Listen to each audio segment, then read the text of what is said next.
Hello there! Welcome to episode 4 of Coaches on the Couch. We took a hiatus last week so that I could be lazy and do file conversions to get all of these into WAV files and get them ready to be uploaded onto SoundCloud for all of you. The links will be posted in the descriptions below of each of the videos, and then when I do the Reddit post, if I actually am allowed to with the 9-to-1 Reddit rule, I will post those in as well. I'm still listening to y'all's feedback. It's very important to me. Very important to everybody here on the show. Ask your questions, give us your feedback. We're still trying to make it great for you guys. I'm gonna start editing stuff. This episode, I actually might edit a little bit of video into it. If not, it'll probably be the next episode because the next episode we're gonna start getting into the basics of like finite gameplay. So that is where you'll probably need a visual reference. Other than that, I'm gonna go ahead and let everybody else introduce themselves because I am just Kurjun again. Bum bum I bum. am Seamoose from NRG. I'm Shifty from Dignitas. And I am Precision from LG Evil. He's a robot. LG Evil Precision mic break. But that's LG Evil LG Evil Precision. Precision might break. Yes. Oh, yeah. Alright, so last week we talked about basics of each map set. We talked about push-pull game mechanics, basic compositions, where you fit into the comps, and then we got into a big, long, drawn-out conversation about meta. That was hilarious because that was totally what all three of us wanted to talk about, me, Aurace, and Precision. This week we're going to start off with when you go into a game, when you load up the game and you are loading in, you get the map, what are you doing? There are lots of things you should be doing, lots of things a lot of people don't do. They're sitting there memeing with their friends, they're doing lots of stuff. But what should you be doing with the mindset of winning? That's what we're talking about here. In that big minute and a half to a minute and 45-second window of the game starting, what are you going to do?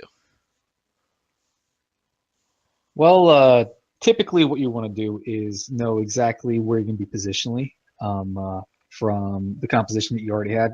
Hopefully you already knew what composition you had before going into the map. You're not spending your time, wasting your time, oh, should I be this, should I do that, should I do that. You should have the composition that you are familiar with for that map on the defense already set out, and then trying to figure out positionally where you're going to be and how to handle different pressures from different areas.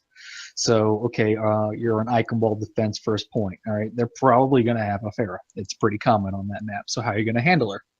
And then have different rotations set up based on where they may be poking and prodding, and where your supports are going to fall back. And just have a general plan on how they're going to engage, and then adapt to how they're going to what compositions they are actually running.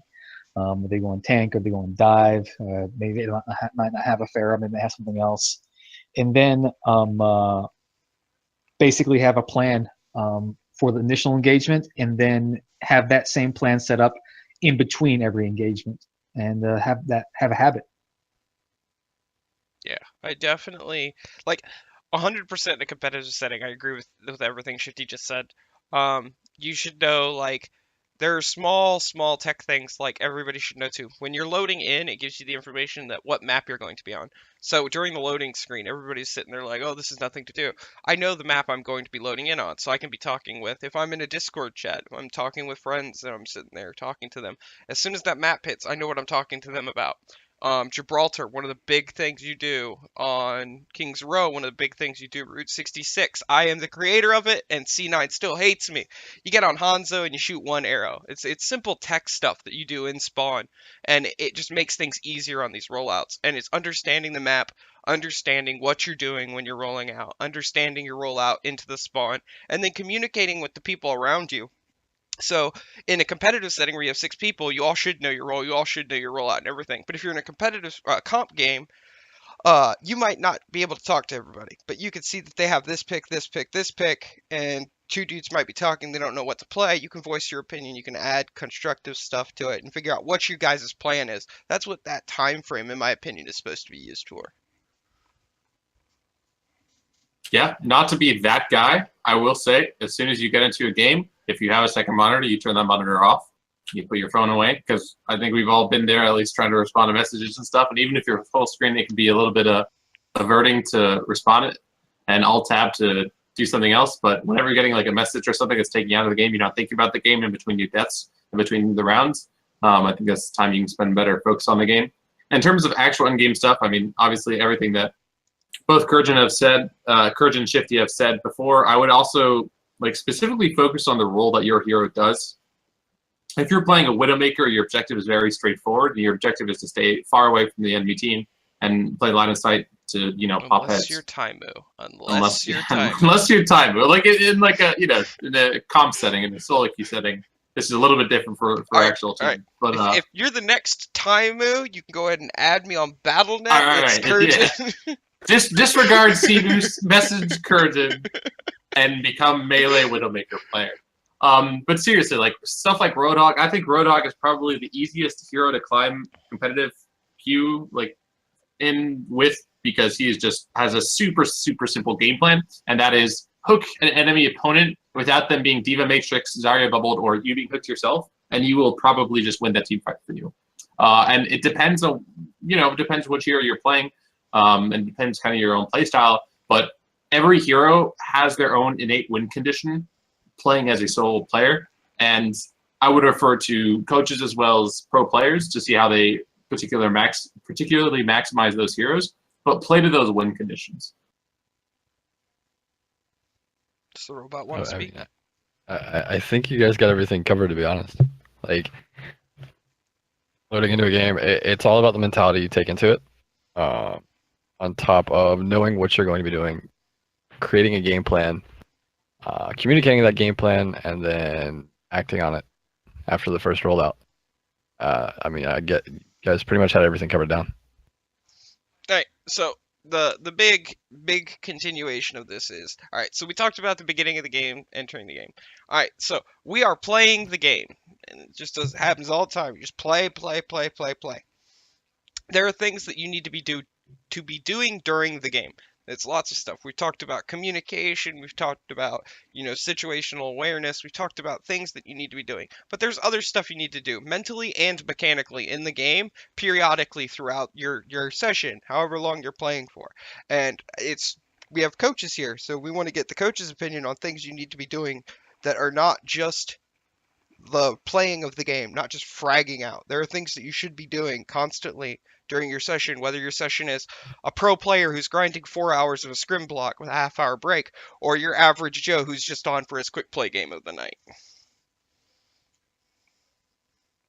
I mean, mentally, it's about tracking ults, keeping a good mentality and avoiding tilt, which is a problem that a lot of players fall into. Mechanically, it's more along the lines of knowing your counters and going after them. And I would say typically you would look for advantages that you can take. As in a person out of position, you can abuse that, either dish a ton of deep damage onto them. Those kind of situations. I'm gonna go in a little bit more detail in what you can do as a team in general. Is that knowing exactly when to be aggressive and be defensive is one thing that I feel like a lot of people just don't always keep in track of. That's one of the biggest things that people lack. Even at higher ELO rankings, it's something that I see that it's a lot of lost opportunities. This game is all about winning team fights, and typically team fights are won and lost by sheer number advantages. Once you get to a number advantage where you have 2 more players than the other team, you're probably most definitely going to win that fight unless they pop Qs all at the same time. And it's something that once you do get that advantage, you can be very aggressive and just completely overwhelm them. Another thing is that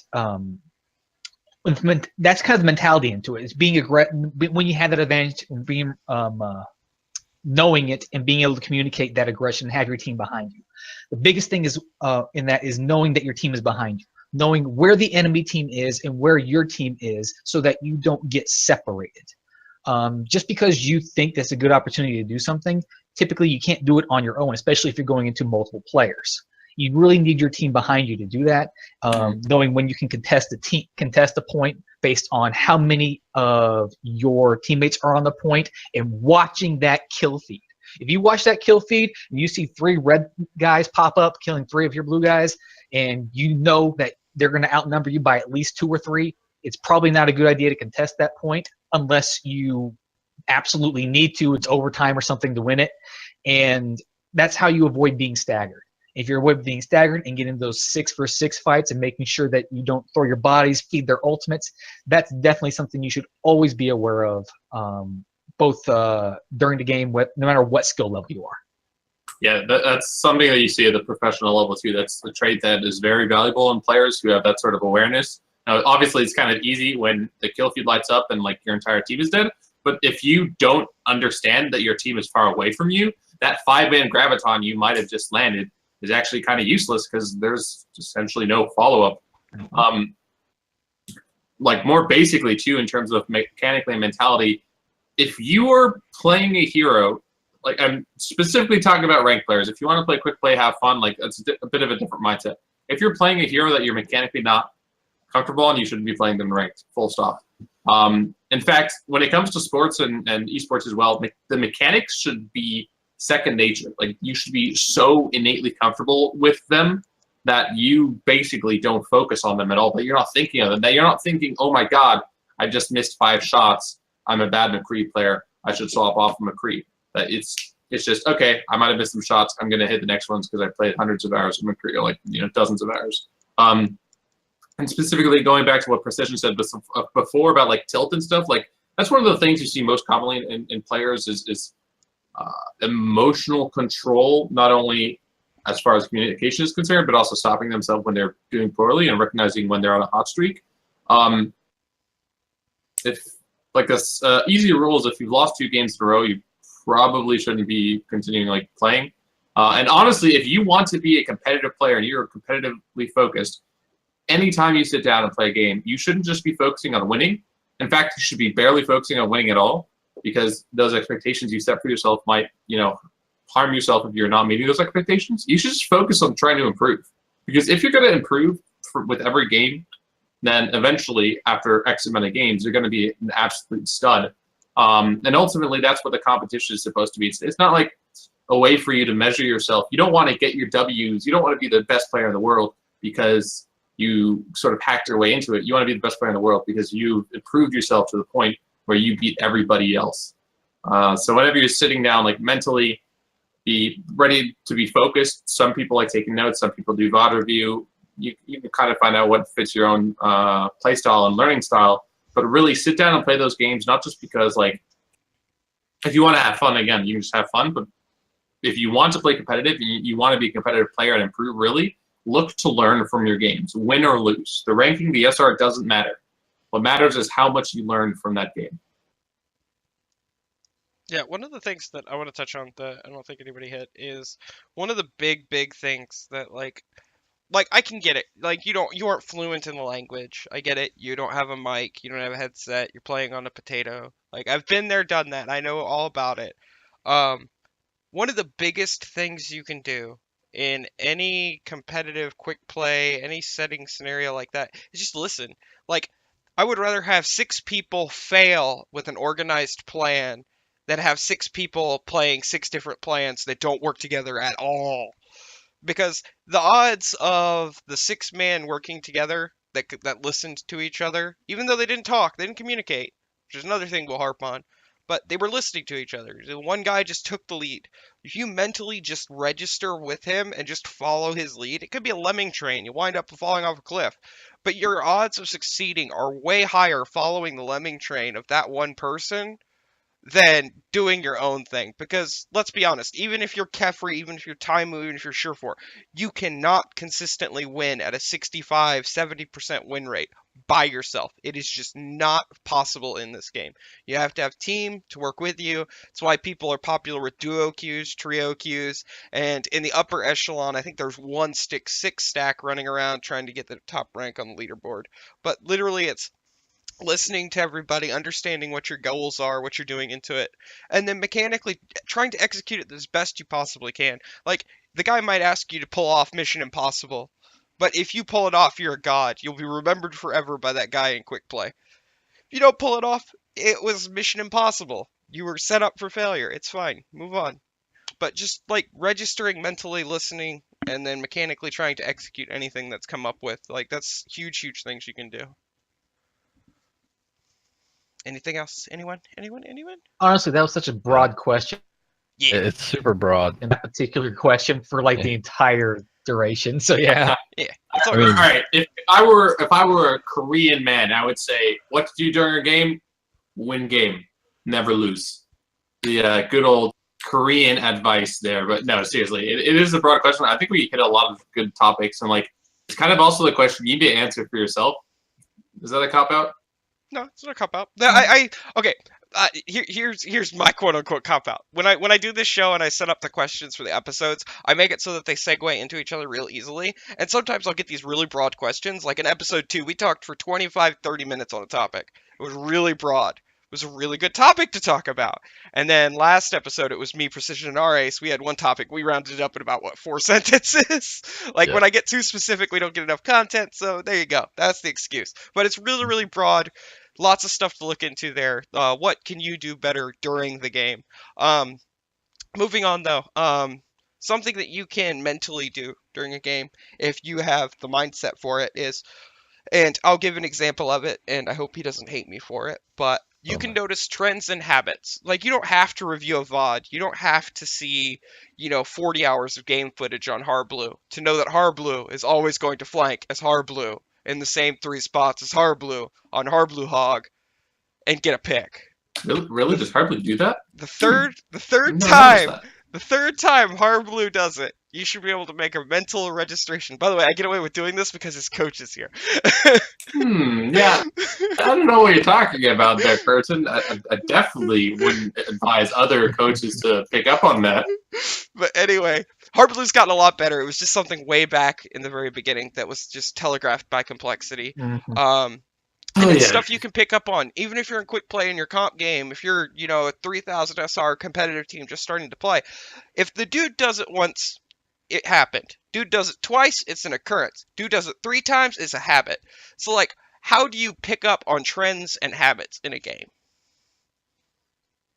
Honestly, picking up on trends and habits is probably one of the easiest things to do, and also one of the most powerful things you can do in competitive games. If people succeed doing something, if a player succeeds doing something, he's probably going to try to do it again in some way. You're going to be able to understand that, particularly in a Reinhardt versus Reinhardt duel, one of the biggest things you do is try to figure out, okay, what kind of Reinhardt are you facing? Is he an aggressive Reinhardt? Is he a defensive Reinhardt? Is he have habits of using his fire strike when these things happen? Or is he in the habit of just charging you whenever you have a direct line of sight or you're in a tiny little closeted area? And you can actually take advantage of those things by trying to bait him, set him up, and then knowing when he's going to do that, either to use your ult when he's doing a fire strike because it's obvious, or being able to dodge his charge and then be able to counter charge him back. Same thing with that flanking soldier, or flanking Roadhog, or flanking whatever. You can tell whether they're going to be, are they a frontline DPSer, or they're going to be flanking in different areas. And if they do that, you can obviously set them up, especially if you're playing something like a McCree or a Roadhog, and just instantly pick them off. Same thing with your own habits, is that if you start doing the same thing over and over again, try not to do anything that they try to pick up on your on what your habit is. So try to mix it up. Because you're successful once, people also pick up on those same things. So don't try to be doing the same thing over and over again. They're going to expect you up there. They're going to try to contest you up there. So if they know they're going to be there, maybe you can do some sort of plan to ambush them, or take a different angle or a different approach that they don't expect you to do. Awkward silence. Is the robot not interested? I mean, I can go in on this. It's a common occurrence, especially with what I've been dealing with lately. Pharah players have a very bad tendency, and you'll notice this relatively quickly in most games, that they like to sit in one certain little box and not move. It's a relatively common occurrence, and it's things that you can pick up on while you're playing. Another thing is you can typically pick out a Winston's dive target after about the second time he dives.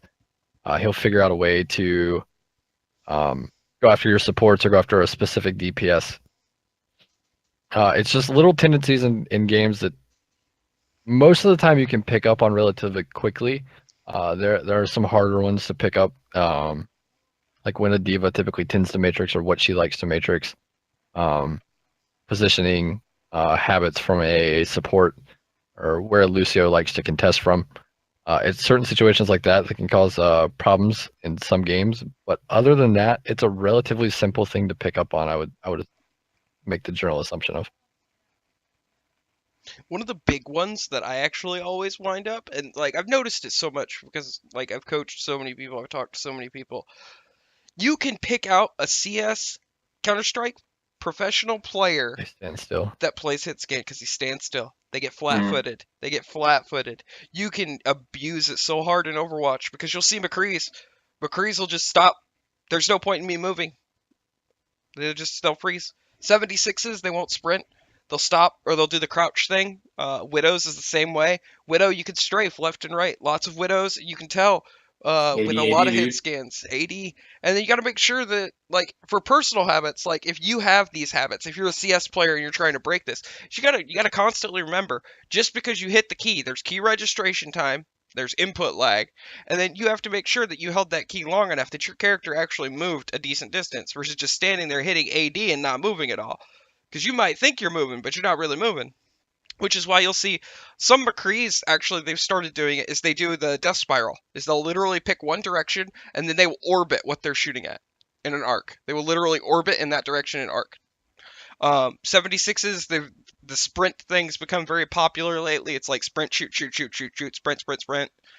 And then Widows, again, just the 80, 80, 80. And, like, this goes into projectile, too. Like, you could tell TF players by their Pharah, like, how they, like, a TF2 Pharah player will use rocket jumps more efficiently. Seagull is a great example of this. Seagull would go in, he'll do rocket jump, shift, rocket jump, space shift, rocket jump, space shift E.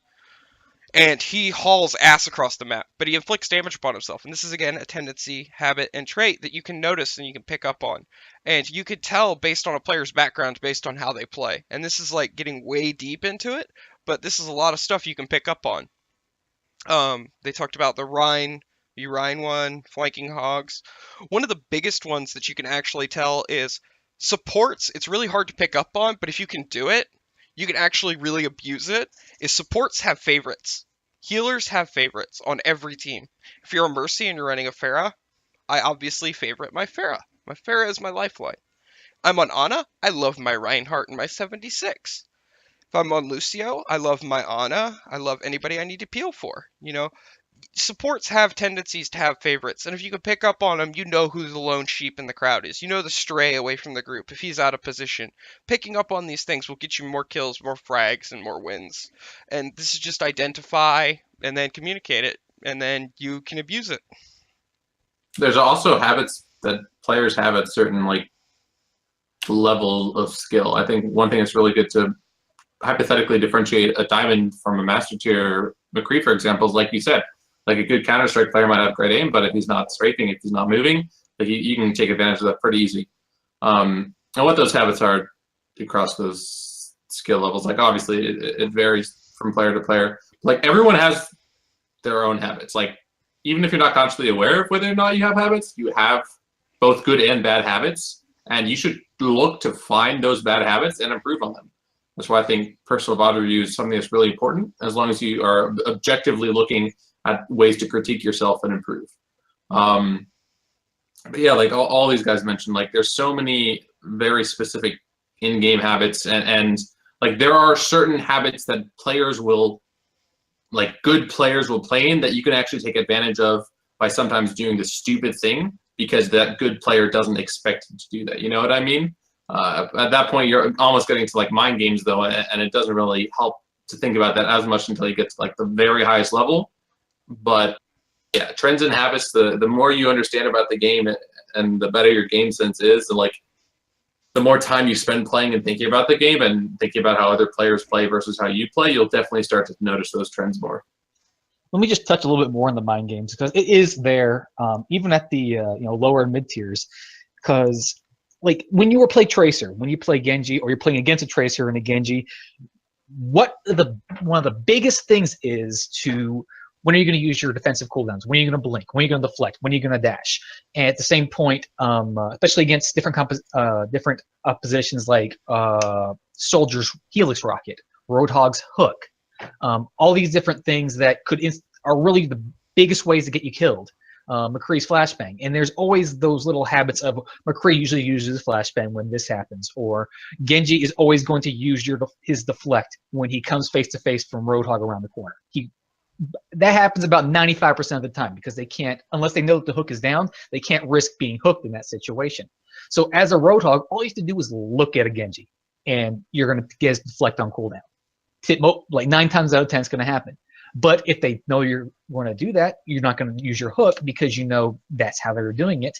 Then you can use your hook in a different situation, or wait for after they're going to do all the mind game of when you're going to actually use your hook. Like if you look at any good Roadhog, you look at Harbo, you look at Snizzlenose, you look at Himsy. They don't use their hook when they first see someone like a Genji or a Tracer. They look their direction, and they know they're going to they have to invest that cooldown and back away.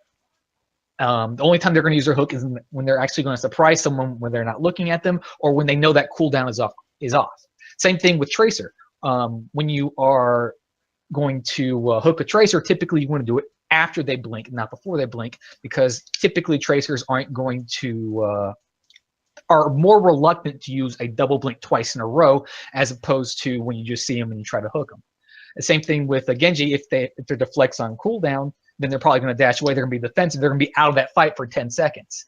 Maybe a little bit less, but depends on the situation. So it's definitely something for specific abilities like that. You can kind of learn how they're going to use those abilities and not waste your own abilities, and then use it against them when yours are up. Yeah, I 100% agree.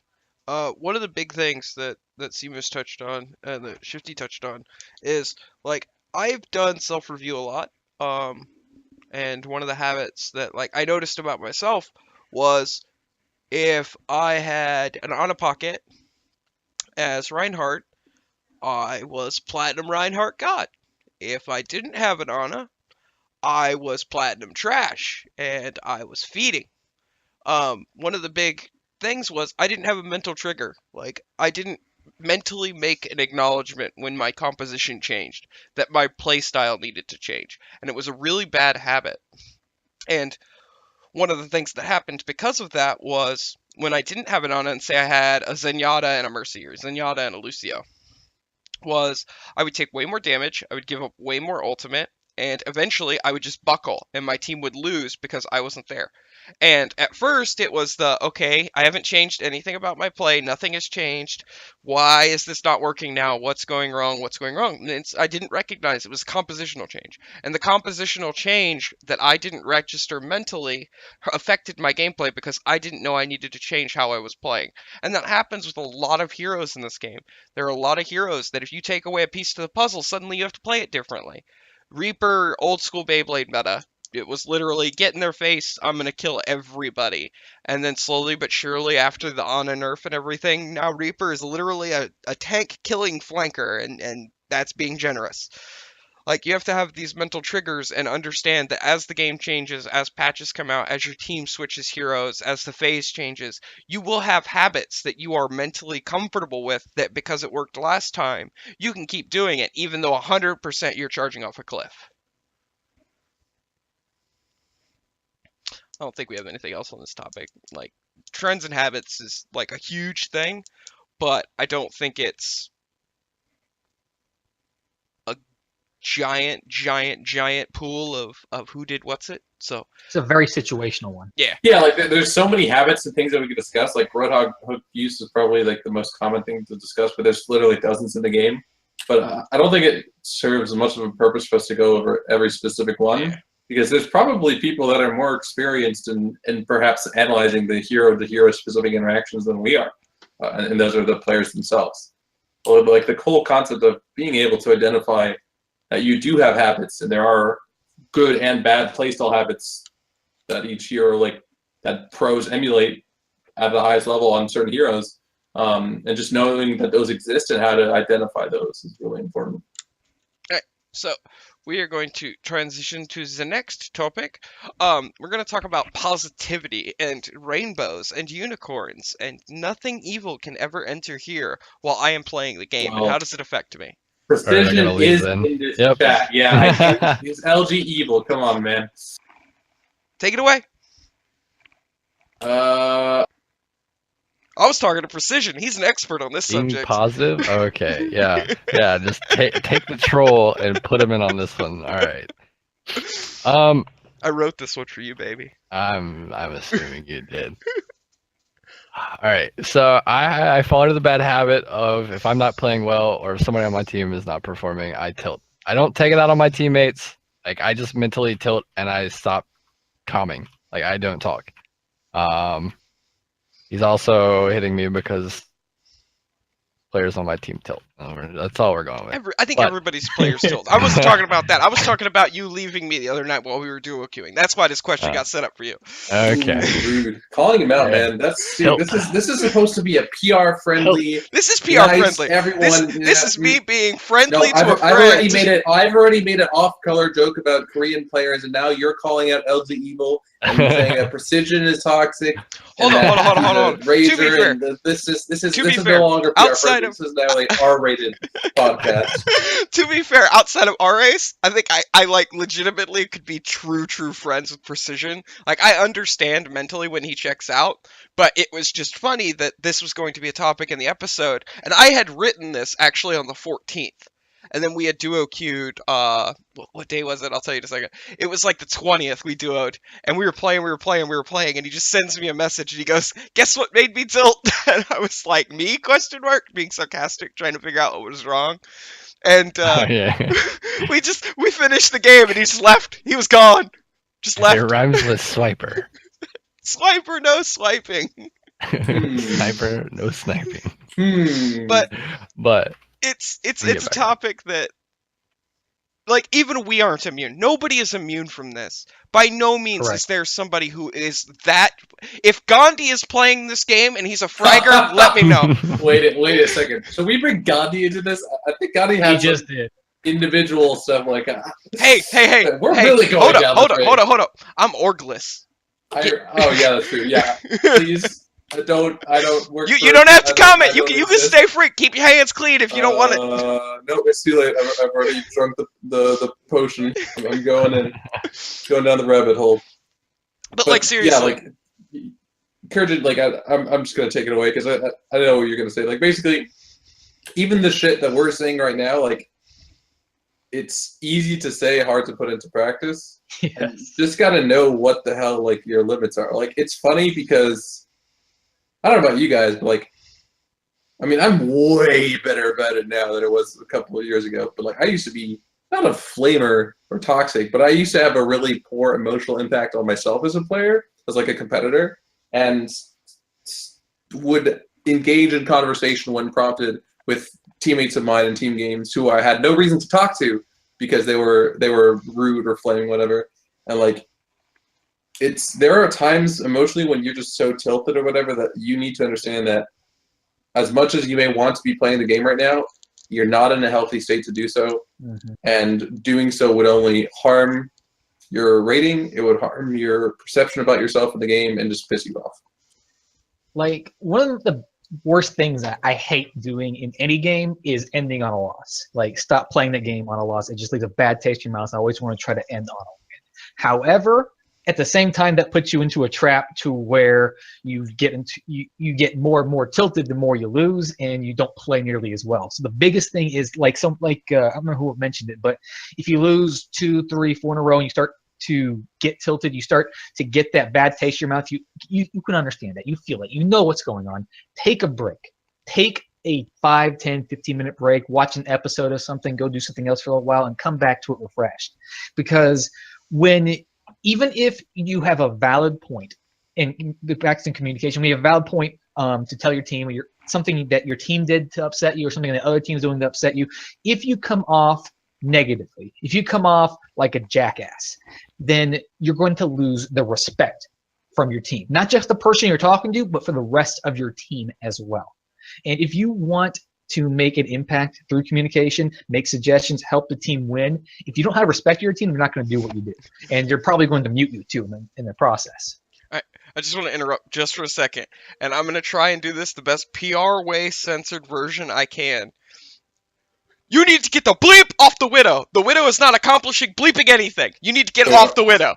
Do you not like swearing on this podcast? I don't know. I've already done it like 8 times. I was trying to be PR friendly for half a Okay. second. What's going on there? Like, look, hold on now. You're allowed to say the F word on the internet, Kurjun. No, I know. We just talked about Gandhi. I didn't want to sully Gandhi segment. Like, come What? on. It was great.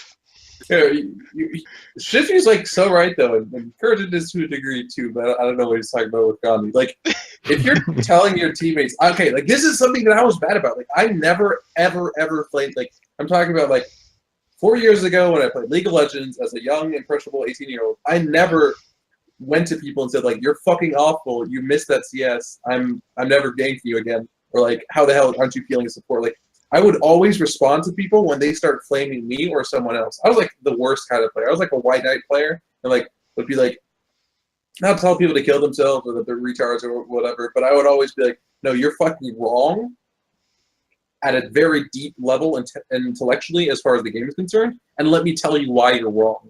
But lo and behold, that's not a productive way to go about this shit. Like, don't even tell the person that they're doing things wrong. Like, politely ask them to swap, kind of suck their dick a little bit, try and be like kind and get them to work with you. But don't tell them, Kurjun, your Widowmaker's ass, bro. You got to switch off or we're not going to get past this first point. And it's been 15 minutes trying. Kurjun's just going to want to flame me back, and he's I'm just gonna want not to keep justified playing in my widow. doing so. But yeah, like, he's going to be stubborn about it. Like, It's not necessarily what you say, but how you say it, especially when it comes to competitive Overwatch or any sort of competitive game like that. You might have the best point in the world and be 100% correct, but no one's going to give a damn if you come off like a jackass and try to just completely tear someone's head off or just explain it in a terrible way that tears them down. You can do it you can do it constructively, but if you do it in a negative way, then they're going to take your advice, even if they agree with it, and throw it in trash. Cutting off my nose to spite my face. It's They will. actually a Exactly, real-life yes. analogy. You've cut off your nose before to cut off your... All right. Captain Literal over here is killing all my mojo tonight, man. I'm trying to be kumbaya, good guy Kurjun over here. And Seamoose is just trying to get the bad out of me, man. Mahatma Gandhi. I could be the Gandhi honestly, coach. like, look at it. Dude. Like, Jake used to do this. He used to micromanage, which is how he got so high on the leaderboard. Like, he would micromanage his team and basically like make compositions, form a team that could sustain, and it was basically like him playing with his actual team because he would micromanage them, but he would back it up with like, this will work because of this. Like, you don't have to come off as a dick when you're asking someone to change. I don't care if the Hanzo main's the best Hanzo in the world. Like, either play around him or like politely say, hey, this would be better because, you're getting countered by this, or, this will work better in this situation rather than the Hanzo. Could you please switch? Like, you can back it with fact and be polite about it rather than just straight up saying, get off, you suck. On that point as well, like, that if someone is a Hanzo main and he might be really good at Hanzo, and you wanted him to do something that's better compositionally, he might suck at that character. And that's the biggest thing. Like, take a look at their profile, and sure, if he has no hours on X hero, or very few of them, and then you want him to play that hero, how are you going to expect him to do anything useful there? He might actually be better on a Hanzo and actually get some picks as opposed to you playing something that's just straight better, you think, compositionally. I imagine there's probably a trap that a lot of lower ranked players fall into, and even at, like, I see it at Master and GM. If you're going into a match and you're on control maps, the cough maps, and someone insta-locks Hanzo, would you Like, do you think it's a smart idea to flame him for his Hanzo pick? It's never a smart idea. B, Yeah. you check his profile and he fucking has 0 hours on anything but Hanzo, but he has like a 60% win rate on 200 hours of Hanzo. Like, let the guy play Hanzo. Boys taking Zarya right after that, Yeah, playing like, around him. Boom, there you go. That's the Right. competitive queue. If we have that Hanzo, we need a Zarya, an Ana. Help me here. Well, Help me yeah, here. like okay, I don't know if we can theory craft like a What perfect is no? It's not what Hanzo is main, but it's like, it's not what's the perfect comp. It's the LG comp, but I can't remember what it's called. oh, I'm trying to help out the fans. What was the LG comp? Oh my god! Staying away from this. wait a second. Old The LG, coach- prior to Precision. Oh, you're talking about NRG Seagull LG or LGL? Okay, anyway, whatever. Like This is the- so the point- confusing because I have the point- NRG and LG in here. the point is like, and again, people, it's unsurprising, but people don't understand how like much of the non-individually game-related gameplay can help you improve your rating. Like, who gives a fuck about this Hanzo main? You're not gonna have him in your next game, hopefully. Whatever. It doesn't need to be a goddamn perfect meta composition to win this match. Would it help? Yes, but you're a 2,000, 3,000, 4,000 rated player. You're just trying to win the one game. You're not trying to be freaking Rogue or a Korean, team. Like, you don't need a perfect meta comp and a perfect strategy. You just want to work with the tools that you have. If you have a stubborn one trick, man, that sucks. But if he's played 200 hours with Hanzo and he has a 6% win rate, then by golly, maybe that's the only thing he's good at this level. And just learn to play around that, and you will climb for it. Like, back to the other side of the spectrum. Like, we've talked about the toxic slash the tilt slash The kurjun, what? the toxic / tilt, the kurjun. Or, Okay. or was all right. I am what? Coach Toxic, so it's Sorry? fine. It's fine. I am Coach Toxic. I'll own up to it. It's fine. These jokes don't translate so well when we're not like Skyping with video. Anyway, sorry. Go ahead. No, you're good. You're good. The biggest thing about being positive, though, that like sort of getting back onto a normal track off the jokes. If you go into a game with a positive mindset, everybody's willing to communicate. Everybody's willing to do stuff together. Those losses don't hurt as bad. At any point during a game, but you guys played the quote-unquote meta, you all tried your hardest, the other team just outplayed you, those don't hurt as bad. And the reason, I think that it's a mental trigger and a mental reflex to when you see that Hanzo pick, you're like, oh dear God, no, not this again. Or, you see the Widow pick, it's oh God, not this again. Junkrat, somebody's been watching Seagull's stream. Like, stuff like that. Like, I think it's a mental trigger, and you have to get past it and be positive in the fact that just because I had a bad experience with one guy doesn't mean that this guy's that guy. Distinguish people. Don't just look at the hero and say the hero is bad. Look at the different people playing the hero, if that makes sense. Well, even on that note, if you're playing with the same guy you played with last game, don't let those prejudices from the first game come in. Like, there's no reason to have bad blood affect another game with someone that you might have a bad relationship. You know what I mean? Yeah, there's going to be differentiation in this play. Even then, just give it a shot. If it doesn't work, then it doesn't work. There's always more games.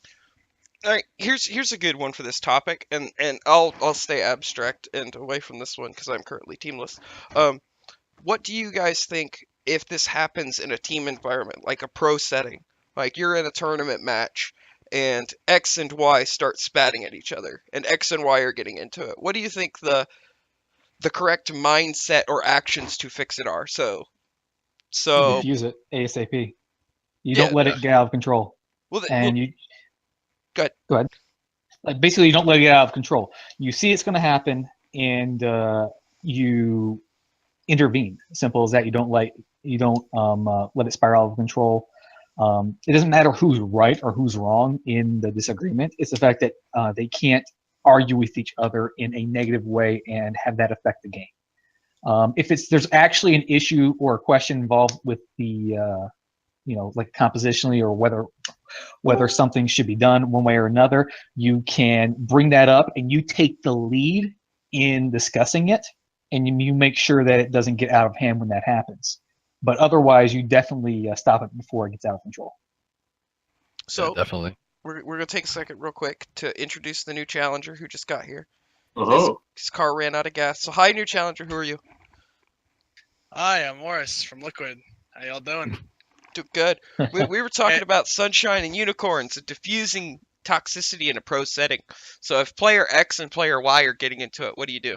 And Dignitas Shifty took the time to tell us that we needed to diffuse it and get rid of it immediately. But what if it's out of your hands in the match? So say they're on stage, and this is a very specific scenario. They are on stage. You have no power.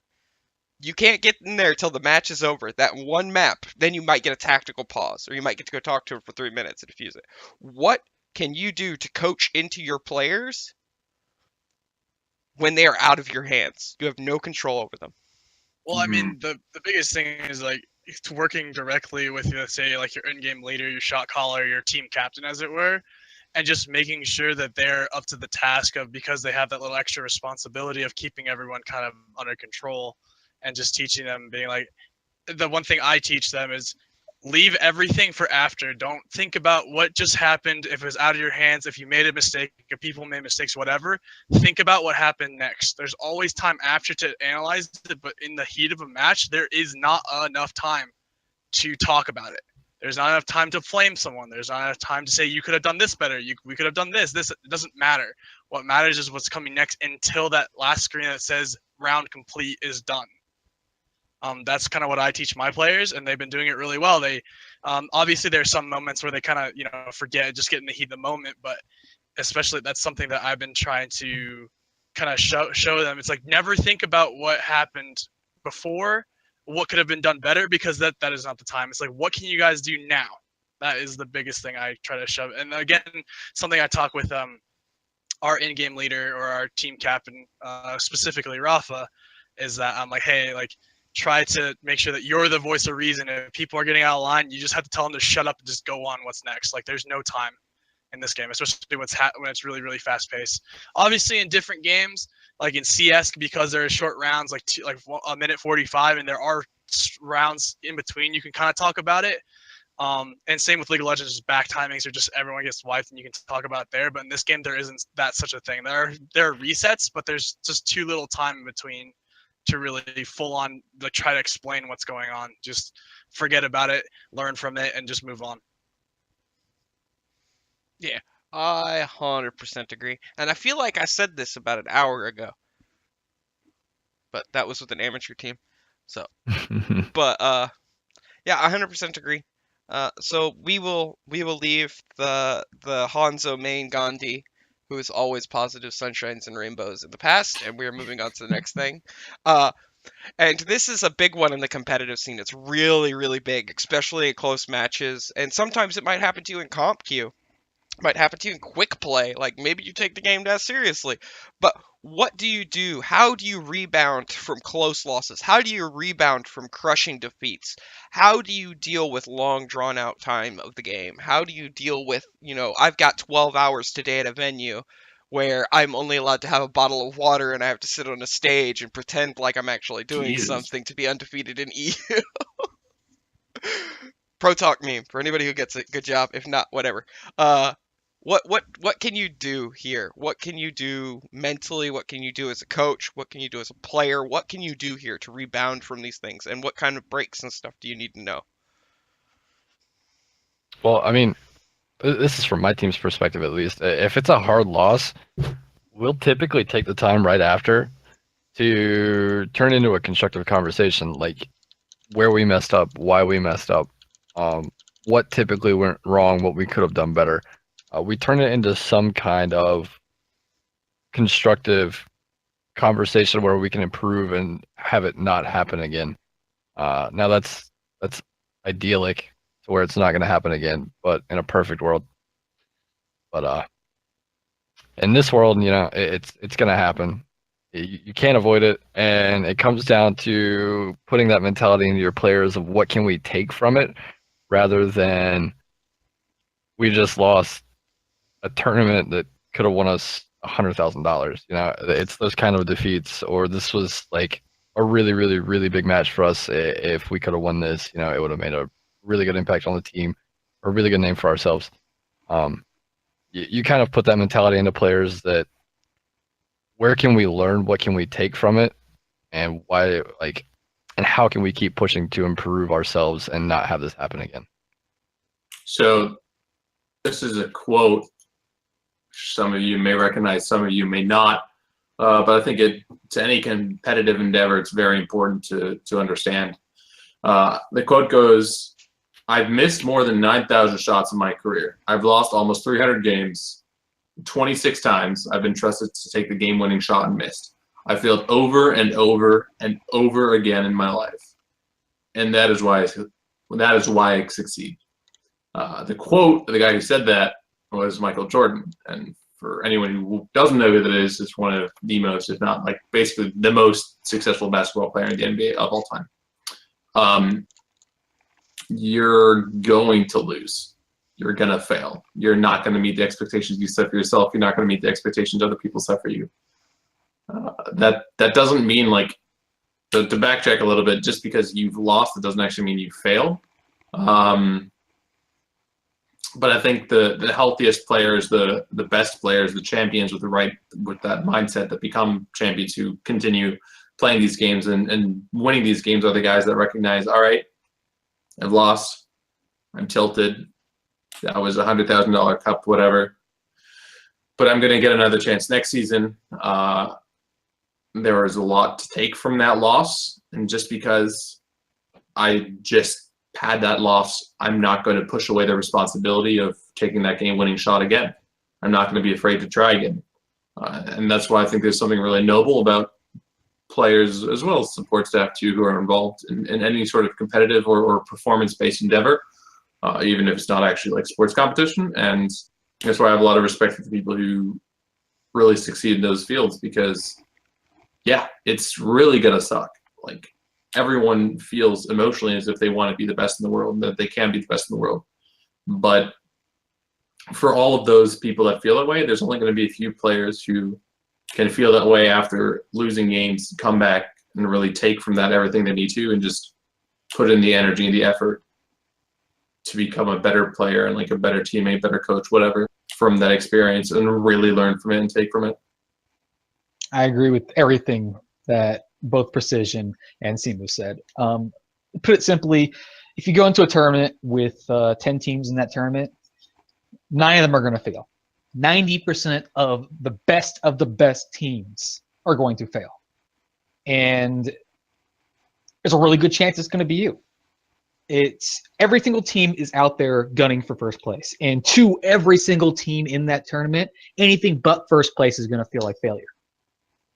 But you have to understand that even in tough losses, that there's a lot of parity at the top of the echelon. There really is. And you can win and lose any game, and at some point you are going to lose those games. And like what Precision said earlier, after you do have a loss, one of the first things that we typically do or did was we watch the VOD. We go over it together. We look at what we could have done differently and try to learn from it. That is absolutely critical. Sometimes you get better and learn a lot more. And I say most of the time you get better and learn a lot more from a loss than you do a win.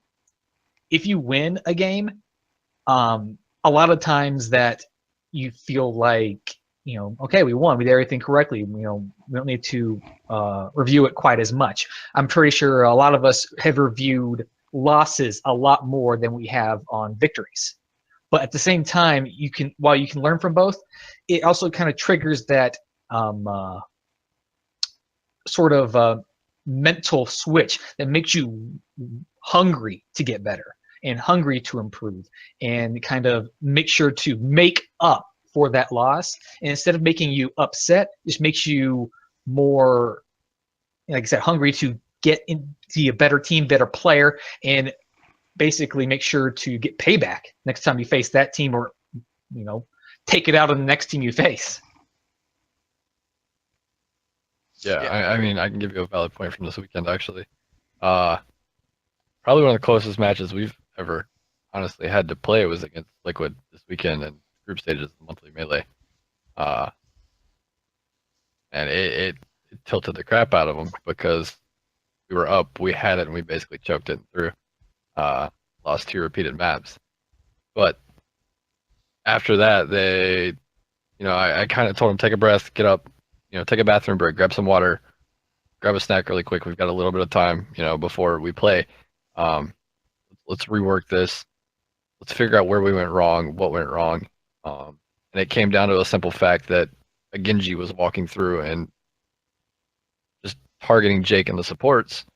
He wasn't using any cooldowns. And it was a simple fix of, hey, we've got to make them waste some cooldowns before they get to our DPS core and our support core to kind of even out that fight and give us the advantage here. And that little switch it fixed it, and we played them again, lower bracket, and we beat them. I think it was 2-0 or 2-1, but 2-1. it came down to a couple of minute little switches that can sway the tide. But it took that loss for us to realize we've got to fix this now. But take a breather really quick, come back, and we're going to get this done. Yeah, definitely, like, on the breaks aspect, like, at any point in time, and I'm just speaking from personal experience, because I've been chasing the quote-unquote esports stream for almost, 15 years. Like, at any point in time you feel violent, I mean physically violent, you need to get up and walk away. Just go somewhere else. There's no reason to be at the computer. There's no reason to be trying to force it. You just need to leave. You're obviously mentally not there. Even if you're reserved enough, you're not going to do anything, but you're still thinking about it. You're mentally checked out at that point. Your mind is gone. You still need to get up and go away. And you just need to go do something. It could be something redundant as going to the bathroom. It could be something as redundant as going and checking the mail.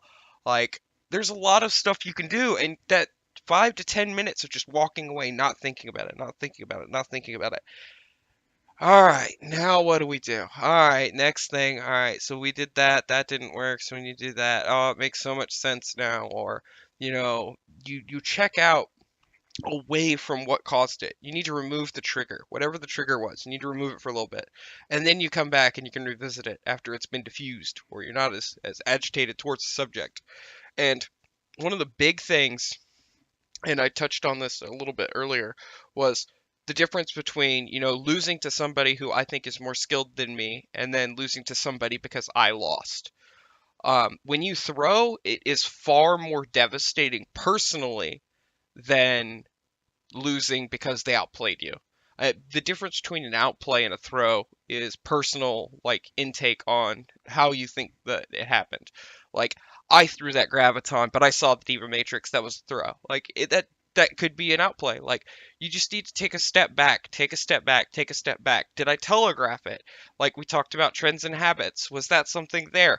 Did we communicate it wrong? Did I miss a beat here? Did I miss something? I something checked out here. I'm not sure what happened, but it got me so agitated that I needed to step away, or I got so distraught that I couldn't do it. And at no point in time in my 12, 15 years of chasing this shit have I ever stopped going back for more. I'll be emotionally distraught, but I'll come back stronger. Every time I get pushed down, I can get back up. Every time anything like that happens, you have to have the mental fortitude to be able to let it go, figure out what went wrong, and be productive with it. Don't let it bog you down. Don't let your mistakes run you. Don't let all of these things happen. And you can be productive. You can rebound. You can do what LG did. You can do what Team Liquid did in one of their games. They rebounded. They were down a map, and they came back and swept. It happens. These teams come in, and they play, and you are the 1% of the 1%. And it's like Shifty said, 90% of the 1% of the 1% are getting killed. They're going to lose. You're going to deal with it. When I was with Kingdom Esports, we were forever third place. Forever third. But it was the bright side of at least I got to third. And then we can always push to get second. We can push to get first. There's always room for improvement. And it's the rebound. It's the mental rebound. Keep going, keep going, keep going. And you have to have the mental strength and fortitude to do that. A lot of it is preventative too. If you recognize that, or if you had experience where you are emotionally unstable to the point that you're threatening or feeling physically violent towards people, teams, random guys in solo queue, you want to threaten them to kill themselves, those are all like that's way, way, way beyond the line. Like, fix your shit. Anonymous people listen to this podcast on the internet. That kind of stuff isn't okay. You're not gonna be a better player for it. You know, you might get in serious trouble. And one thing emotionally people always seem to forget is how emotionally frustrated you are at a loss.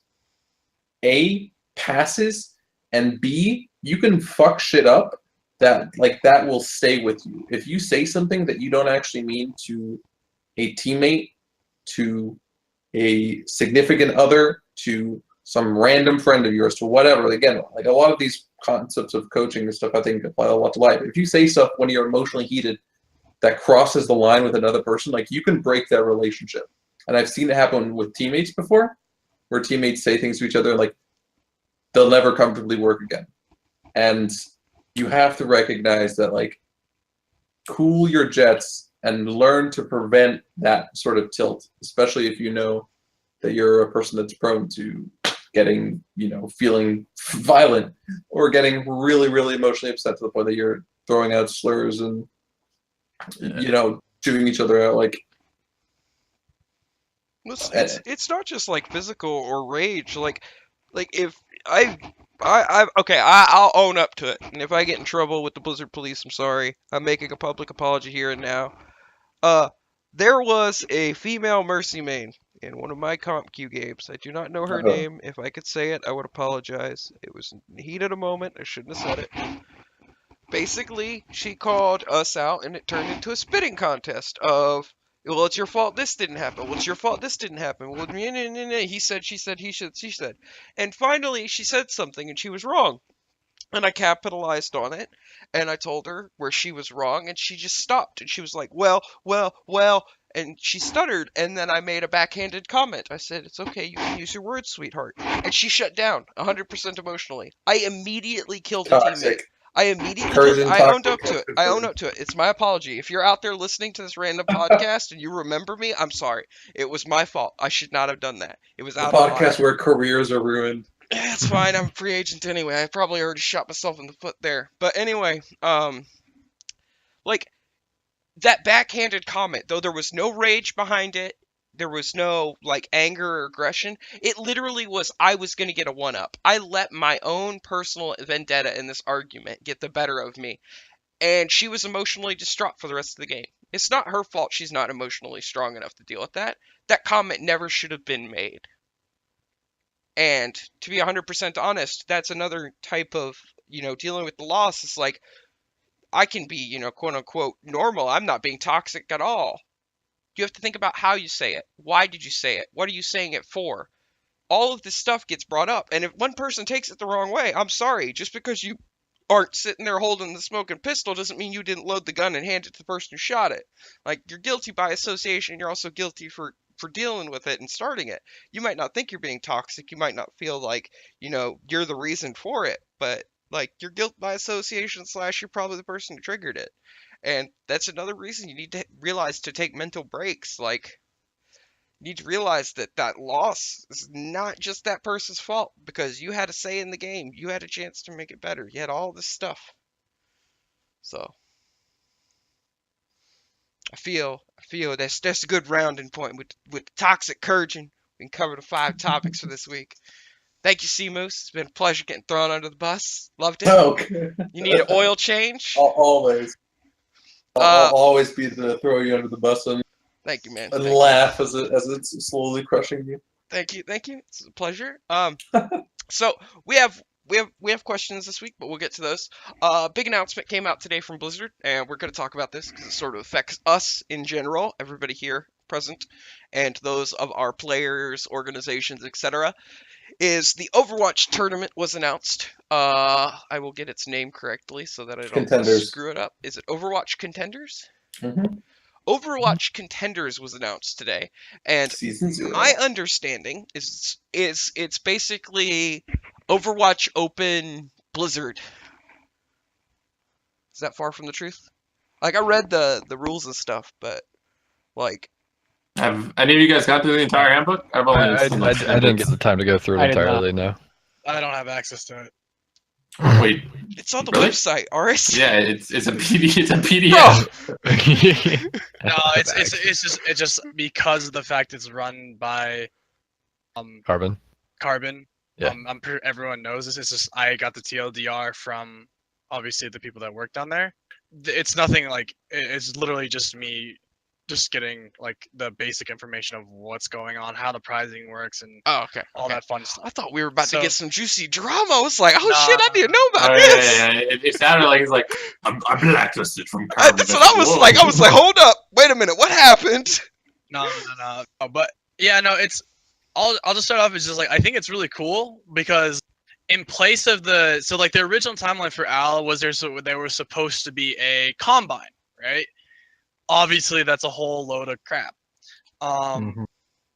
That would just like how that would work and how they would do that is just not how it works. But this tournament is taking a place of that because the fact that any team with a full 6 people can enter. That's what the open is. They're literally allowing everyone with a ranking of a master or not. Actually, it's not even this one. It's the next one. This one, they're allowing any skill rating team to come in and play, which is I think really cool because then it gets like it does get those kind of unknown players or just players that are just out there, just kind of like, I don't know about getting a team, just maybe not getting noticed to actually get a play, and maybe someone will notice them, or maybe they get lucky enough to be streamed or something, and get their name out there. I think it's a bigger thing for EU because of the fact that there haven't been that many tournaments over there. So this is a good chance for all these EU players, which I believe there are a bunch of very talented EU players from whatever country they're from, We have an to insider. actually showcase their talent. We have an insider who can tell us. Mhm. And Well, I mean, he's- it comes down to it. And I think most people know this. Like, you can't have a draft without a what do they call it? Union. A players union. Like, if you look at the NBA, the NFL, the MLB, they all have players union. That would take so much time for Blizzard to set up, and they don't want to like extend it anymore and or go through the hassle of creating a players union, that it would push it back. And I think most people like knew something around that sort was just not going to be it like looks good achievable. on paper, but it's in Yeah, reality it's too not big. achievable because in the U.S. it's a physical law that you have to have some kind of union for there to be a draft. There has to be Monopolization. some kind of Well, I don't actually to out of my own opinion, but also devil's advocate. I don't actually think there was ever a plan to have a draft, but I still think we might actually see the combine. I think that the combine will happen, and I think Actually, that pretty sure that we'll see the combine. But I think Yeah. that basically here's my issue with this. This is my whole issue with this entire thing. And pardon me to everybody who has signed in the room. But basically, I look at it this way. If this is supposed to be the contenders tournament, Blizzard's billing it as basically this is what we're going to do to basically get talent noticed. This is your shot. Cool. That's great. The first season is not that. They should have not bill it that way. Like 100%, I can get behind the billing of this as a contenders thing after Owl has started. Right now, this is literally just we are going to invite the top 16 teams who are getting paid to play the game and can put the effort into to play the game at that level noticed and attention. This is literally a PR stunt for the teams that are going to be an Owl. Like, and I'm not taking shots at anybody. I'm just being honest. Like, literally, I have it marked in my Discord. I'll make a video about it later if you all want. But literally, I have 13 teams that I guarantee will make it into this tournament, into the top 16. And they'll be in that group, the 4x4 group play. And I guarantee you every single one of them is an endemic org or somebody who is signed to a contract and can put 60 hours to 80 hours a week into this game. You are not going to see Crusher 99 in this tournament. This is not Crusher 99's tournament, and it shouldn't be billed as a challenger, as an amateur event, anything like that. This isn't about getting noticed. The orgs are already set in stone pretty much. The people who are coming in know what they want. They're looking around. They're probably doing their thing. Nobody's going to come in and say, like, that team did really good in that tournament. I want them. Like, maybe for Yikes. Everybody else is signed. Nobody's going to come in and drop $120,000 on players. Nobody's going to do that. They're just going to sign somebody. With that logic, though, you're operating under the assumption that every team that's currently signed will make it into the Overwatch League. No. I definitely know that's not the case. I'm operating on the assumption that there are definitely favoritism here. There's definitely favoritism. And it is very obvious that the fact that there was no limit and teams that got in, like, I'm just going to confront it. I'm just going to be honest. There is no reason for C9 to get seeded in. I don't care if they're in fucking Korea. I don't care if they're doing Take TV. I don't care if they're doing 17 billion tournaments. It's called commitment to other things. Like, I committed to this. That's fine. You can't do ours. And literally, this is Blizzard reaching out and saying, we have to have you for a PR stunt. We have to have you here because of the C9 fans.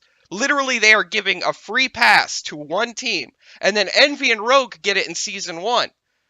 Like, I don't think that's fair. That slot should go to the Crusher 99 team. I think that those teams that put the effort in now while other teams are in Korea and other teams are, rebuilding or they're going into team houses and there's a lull, while everybody's away, I want to play. I want my shot. And that's probably the only way I'll ever get my shot. Because right now, the way that we have it structured in Overwatch is Crusher 99 can't get a shot because it is the same 8 teams every tournament who are invited/qualify.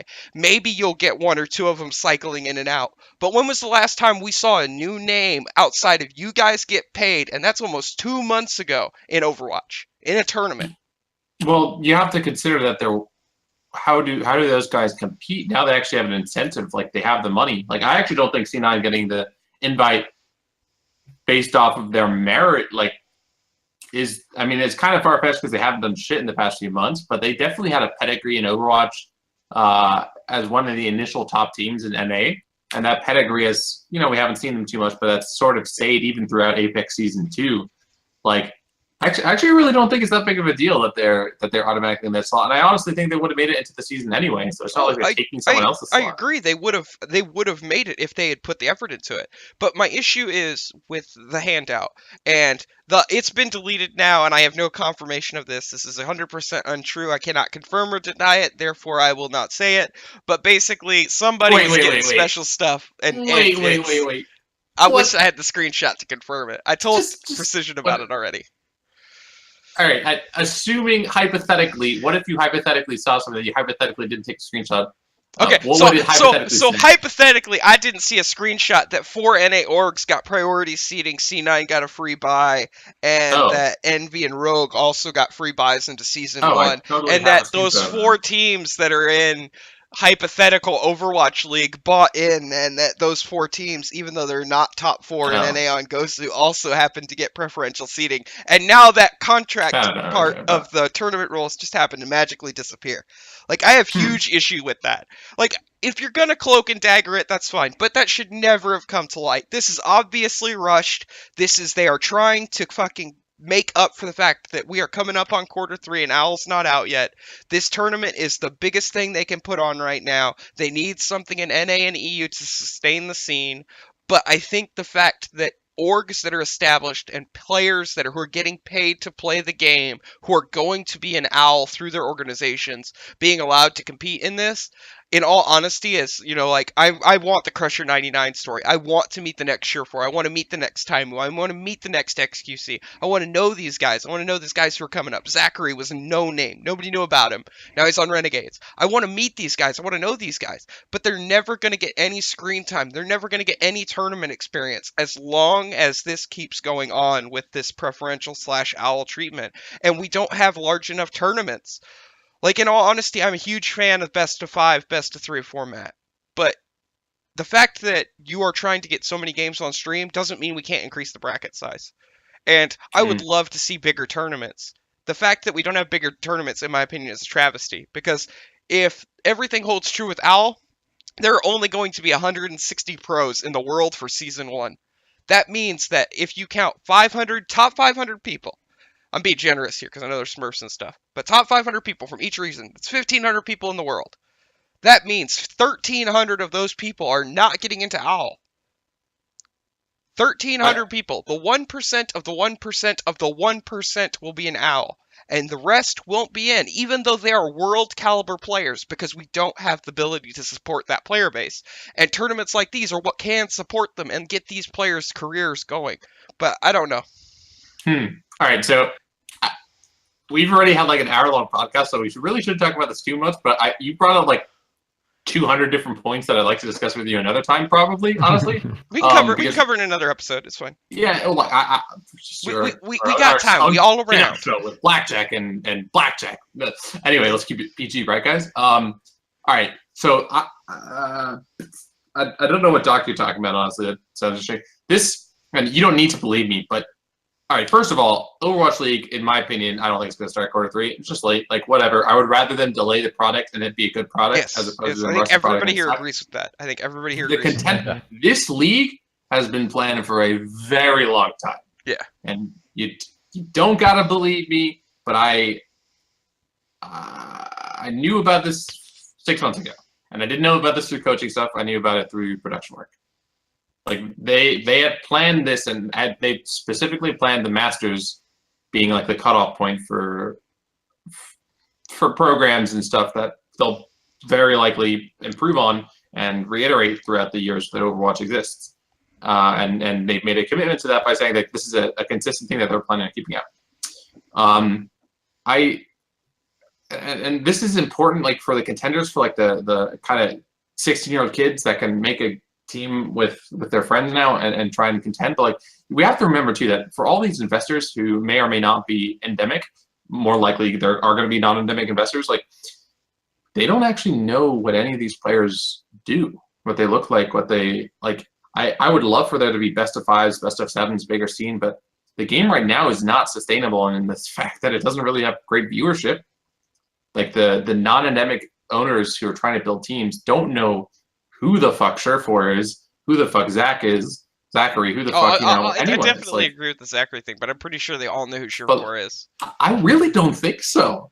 I think some of them might know who Seagull is. Some of them might know who Surefour is. Well, that's what I'm saying. Like when you get into like, and this is 100% the truth in almost everything. Like you can go to an NBA owner and he probably knows nothing about the NFL, but if you say Randy Moss, Tom Brady, Troy Aikman, Randy I think you're Moss, overestimating the that's not a good comparison reach of this game though, because you're involved in it so heavily. Well, like legitimately. I think that, like, if you're looking at it, though, like, if you're obviously looking to invest in it, you had to have looked at it in some form or way. You had to have spectated it. You had to have played it. You had to have done something with it. Like, I get some investors just throw money at it blindly.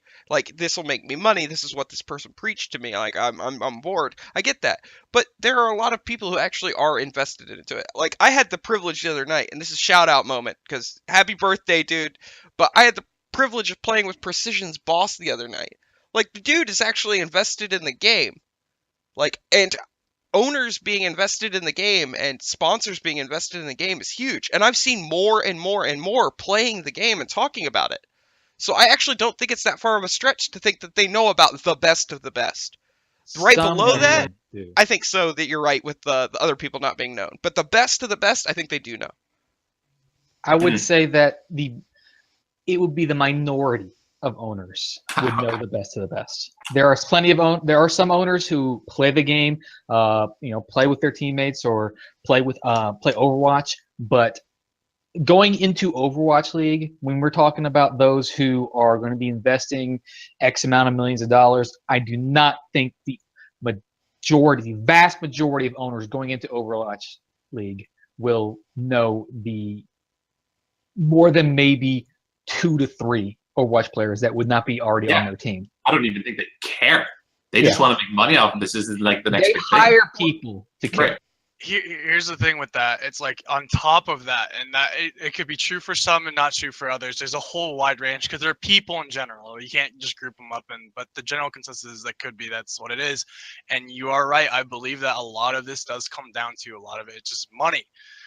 Because it is a business. That is how they make their living. That's how other people make their living as well. That's just how it is, and especially for the investors, they have to make them happy.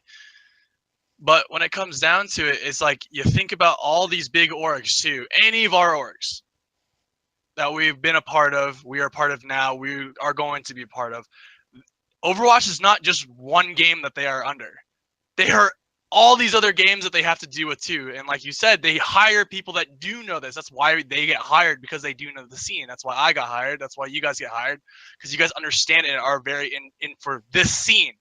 Now, if I go and ask you, what are like some of the greatest players on on CSGO, League, Street Fighter, whatever. You might know it, you might not. But again, it's just because you are in the scene, you're so in touch with it. Again, the owners don't see that. Some of them do, some of them don't. Sometimes some owner might just get wowed somehow because it got brought up to them. But again, it got brought up to them. They most of the time, and I say most of the time because I don't know about this for every owner. I can't speak for every owner. I can't even speak this about mine. They see something that's just like, okay, this is just a wow. Like they know they're good, so then they have to give them a chance. But you're right. Like I think the majority, it's just they don't have the time to do it. They don't have the time. They don't have the time to deal with every individual player, even if they're star players. They don't know. They don't have the time. They have a whole company to run, multiple esports to run. On top of that, talking with their managers, talking with their coaches, talking with whatever. There's zero time into it. Especially for like, take Robert Kraft for example. For the non-endemic guys, like Robert Kraft is a fucking role model of mine. He went to Columbia, Harvard. He's ridiculously smart, very successful. But I would be absolutely shocked if he knew who Siegel was. Like, arguably the most valuable Overwatch player in the world right now because of his stream and pro career.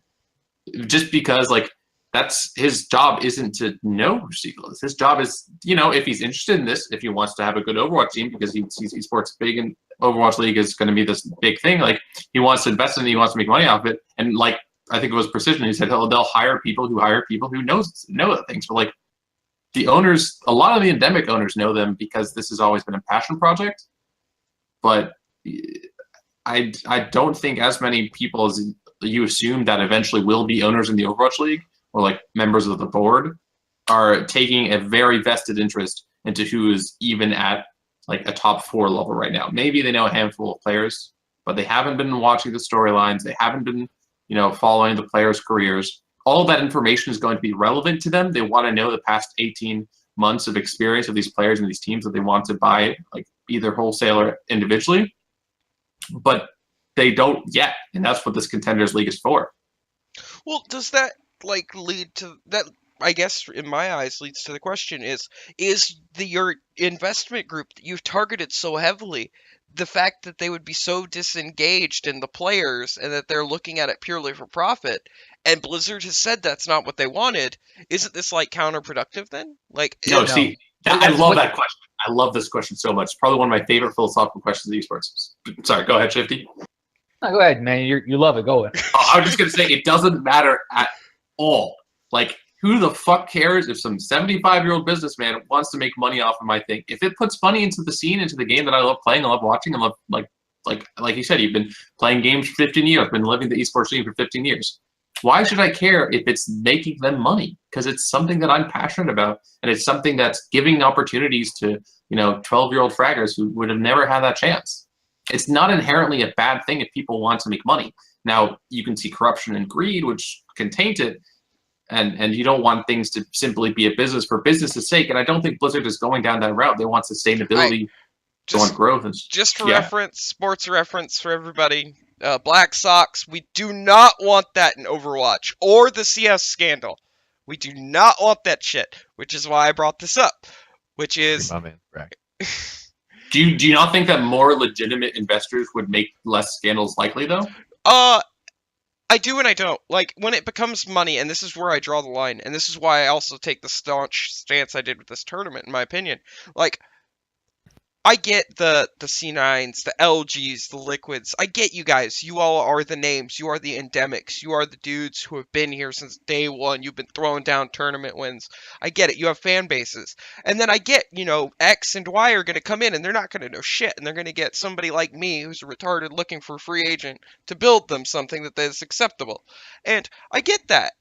My issue is that if these people are investing X dollars, and I'm not going to get into the number amount because that'll tilt me even further, about these slots and anything like that, like it's chunk of change. And then you have 7 to 12 people's lives in your hand. Like, this is quote unquote their dream, but they're banking on you not bouncing that paycheck and also having an invested interest in them. Like, that's partially what an investor relationship is. It's not just take my money and make me profit. Like, there's also the give and take relationship of investing, which I hope Blizzard has tapped into, because if not, our first season might get very ugly very quickly. Like, I really, I really think don't that want. you like from a little bit about that is you have to understand that for the people who are investing 10 to whatever amount of millions of dollars into $100 billion. yes, exactly, into the Overwatch League, this is an investment. It is about profit. It is the bottom line of you're not going to invest this money unless you want to get a profit out of it and get some money out of it. And that is going to be the people who put down that much money into it. That is what they want out of it. They're not doing it, probably not doing it to make the betterment of esports. They're not doing it for the betterment of the 7 to 12 players' lives in particular. It's a business. This is a business. And that's when Overwatch is going to the Overwatch League to make it a bigger event, you have to understand that every single team being run will be run in essence, at least one way from a business standpoint. They're going to be hiring people to, like, the owners aren't going to be directly involved, most likely. There might be one or two teams that like have completely directly involved with them, but a lot of them won't be. Like especially these owners that are from sports teams.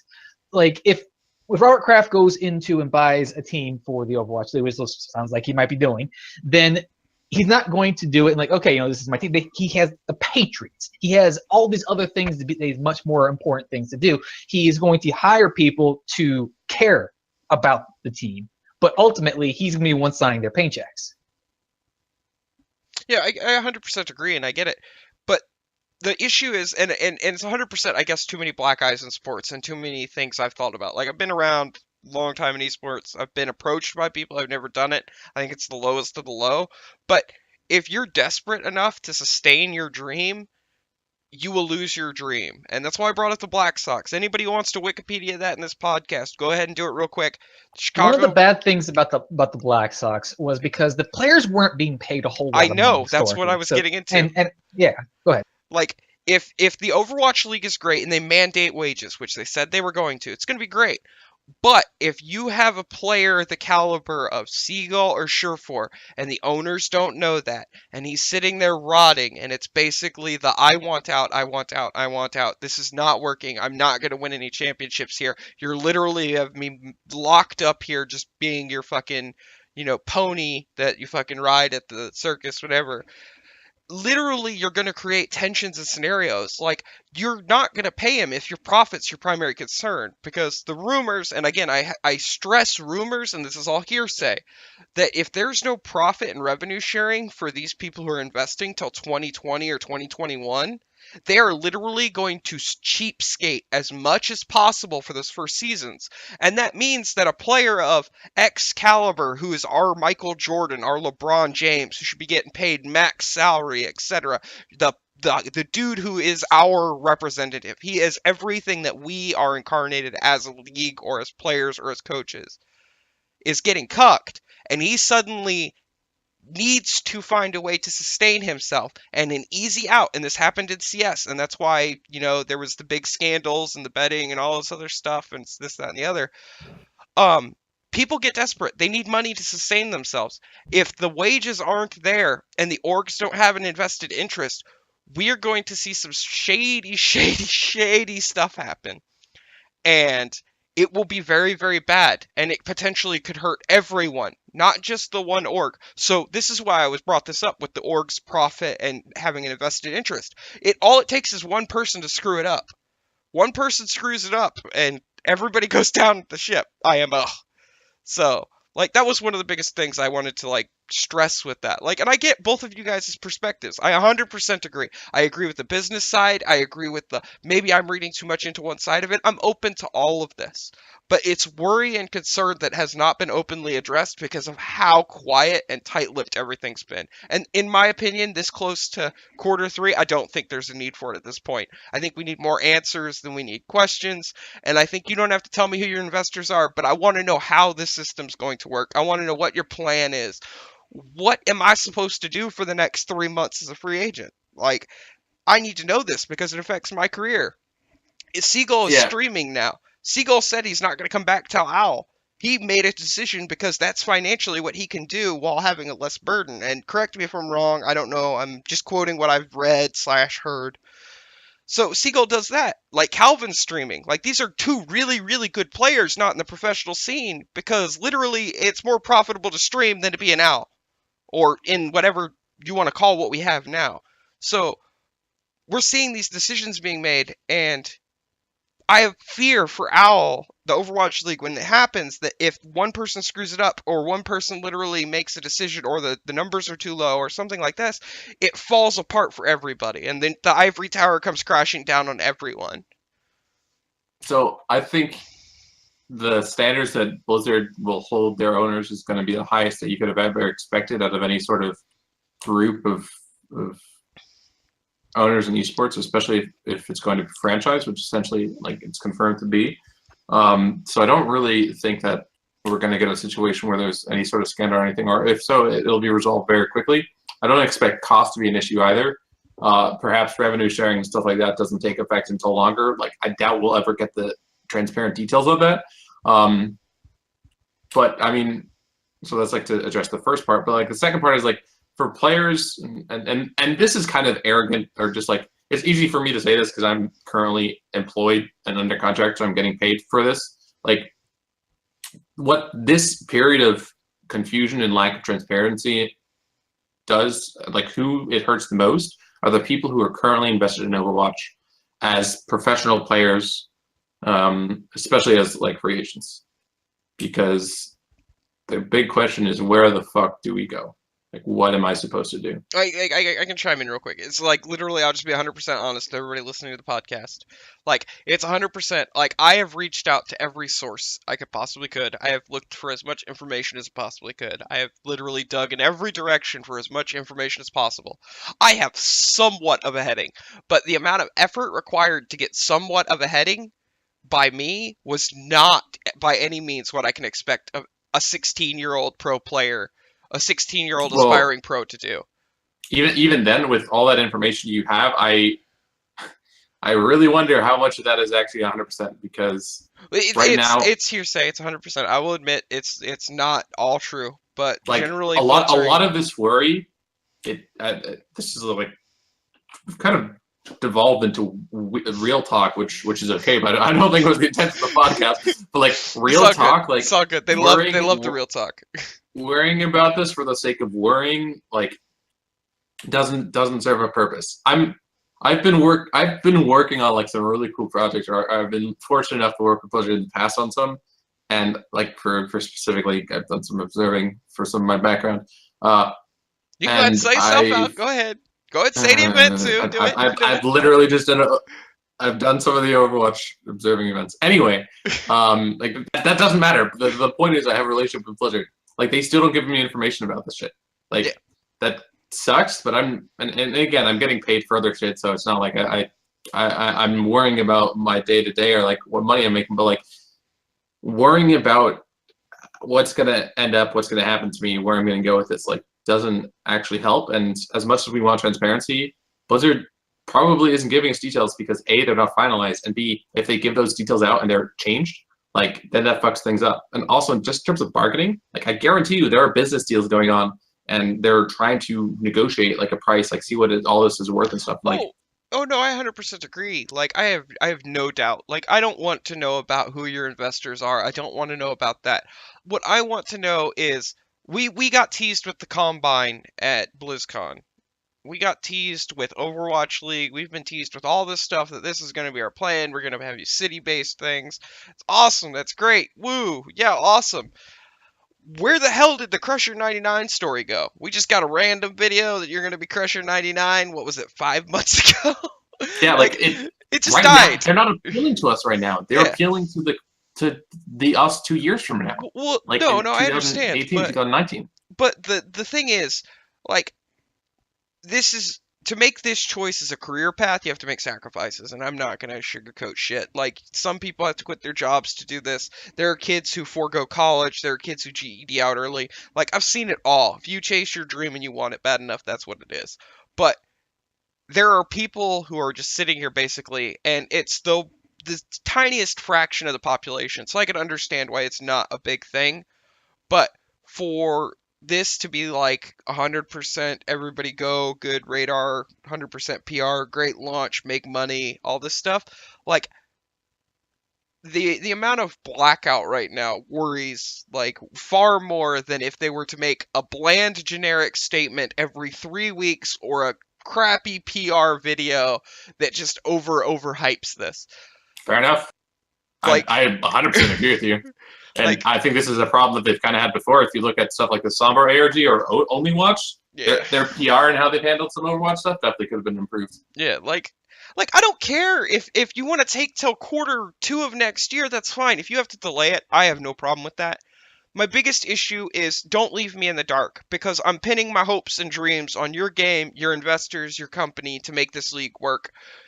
And without getting too political into the whole tournament organizer thing that's going on right now, if you're not going to have it up till then and you want to get publicity for the players and the game itself, let TOs host tournaments. Let people play the game. Let us try and make a living doing this. And if we're good, we will live and we will make it to your league. If not, it's a like literally we are being trialed by fire and we will die in the process.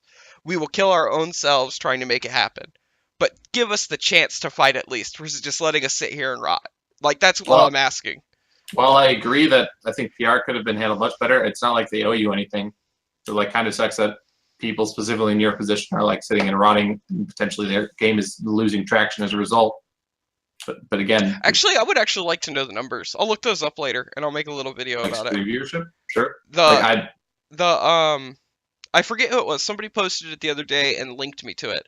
The queue time numbers off of one of the stat websites actually have dropped. So I think it's globally you have around 500 people queuing every minute.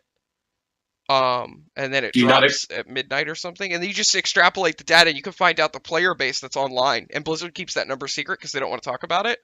So you can actually find out what the average player base is online right now, and then correlate that to like the streaming numbers, and you can actually find out how Overwatch is doing. Sorry guys, we've been like totally monopolizing this conversation. So Kurjun, I think we should wrap this up. But like, I feel like all of that again doesn't matter though when 2 years down the line, 1 year down the line, Blizzard hypes the shit out of this, and we get a huge influx of players and people interested in the game It's again. just a conversation for another topic. Yeah, like I was think we should, trying like, to. I was Let's trying. make our own podcast or something on this. Like, a lot of interesting We'll topics do to something discuss. else. It's just fine. It's fine. But I was gonna wind it down. I just wanted to do a quick shout out real quick because we're gonna skip this for this week because we're at an hour and 40 minutes because we talked about the tournament. Me and Seamoose did, and Shifty chimed in once, and I feel bad. Overwatch, Talvia. We will answer your question next time. Just a reminder, everybody, before we do sellout segment. I will have SoundCloud download links below all of the videos when I get them uploaded tonight / tomorrow when this video goes live. And they will all be there, so you can download off of SoundCloud for everybody who wants to listen in just audio format. And then from there, you'll also have the YouTube format that we can go with. And I have the thing so you can see who's talking. Again, feedback and questions are always appreciated. And we will start with sellouts. Awkward silence. People are so deep depressing. Sellouts, thank you to everyone who was listening to the past 30 minutes of rambling and the hour of better content too. Obviously, to my lovely coaches who are contributing throughout tonight, and we're also very patiently listening for the past half hour. But seriously, to my team, NRG, to our fans, we're currently not doing so hot, but you know, I could say something cliche like trust the process. But honestly, I do hope that in the near future, especially specifically for like the contenders, we make some of you guys proud. So thank you very much, and as well as NRG, all the sponsors that come with it. All right, the robot won't talk. Shifty, you there? You go to sleep. I'll do mine. It's fine. You know, first off, I'd like to thank all the guys at the Curse offices that do the monthly melee. They're finishing up the last one. It's where we made our name, you know, where we kind of got noticed right before Carbon. To all you dudes for tonight for helping out. And definitely to Luminosity, you know, I gotta plug the man, myth the legend himself, the memer Steve. Just celebrated his birthday, so Totally great owner, totally great organization, and take really good care of us. So. Aurace, Shifty, either of you? Hello? They got up and left, man. Nah, I don't really have Just too many.